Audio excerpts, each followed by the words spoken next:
রাসূল সাল্লাল্লাহু আলাইহি ওয়াসাল্লাম বলেছেন, যখন ঘুমোতে যাবা এই দোয়াটা পড়বা। দোয়াটা দেখেন কত চমৎকার, কিভাবে নিজেকে আল্লাহর কাছে সমর্পণ করবেন, সঁপে দিবেন। দেখেন রাসূল বলেন, তুমি এটা পড়বা, আল্লাহুম্মা ইন্নী আসলামতু ওয়াজহি ইলাইক, আল্লাহ আমি আমার সত্তাকে আপনার দিকে সমর্পিত করলাম। ওয়া ফাওয়াদতু আমরি ইলাইক, আল্লাহ আমি আমার সব কাজকে আপনার কাছে সুপর্দ করলাম। ওয়া আলজাতু যহরি ইলাইক, আল্লাহ আমার পিঠকে আমি আপনার কাছে আশ্রয় রাখলাম। সুবহানাল্লাহ পড়বেন না? আমরা যখন ঘুমাই আমাদের পিঠটা বিছানার মধ্যে লাগাই না?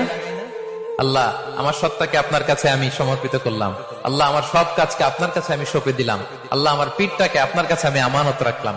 লা মালজা ওয়ালা মানজা মিনকা ইল্লা ইলাইক, আল্লাহ আপনি ছাড়া আশ্রয় দেওয়ার কেউ নাই, আল্লাহ আপনি ছাড়া আমাদের মুক্তি দেওয়ার কেউ নাই।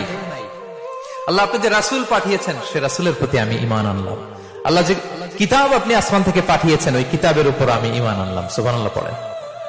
বিষ্ণু সাল্লাল্লাহু আলাইহি ওয়াসাল্লাম বলেন, যখন কেউ এই দোয়াটা পড়বে রাত্রিবেলা, ফাইন মিত্তা, ওই মিন লাইলাতিকা, ওই রাতে যদি তুমি মারা যাও, মিত্তা আলাল ফিতরা, তুমি ফিতরাতের উপর মৃত্যুবরণ করবে। ওয়াইন আসবাহতা আসবাহতা ওয়া ক্বাদ আসাবতা খাইরান কাসীরা, আর যদি রাতে মৃত্যু না হয় তুমি বেঁচে যাও, তাহলে ওই দিনে তুমি প্রভূত কল্যাণ লাভ করবে। সুবহানাল্লাহ।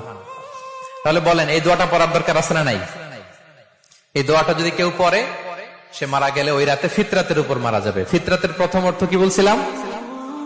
সবাই বলতে হবে, কি বলছিলাম?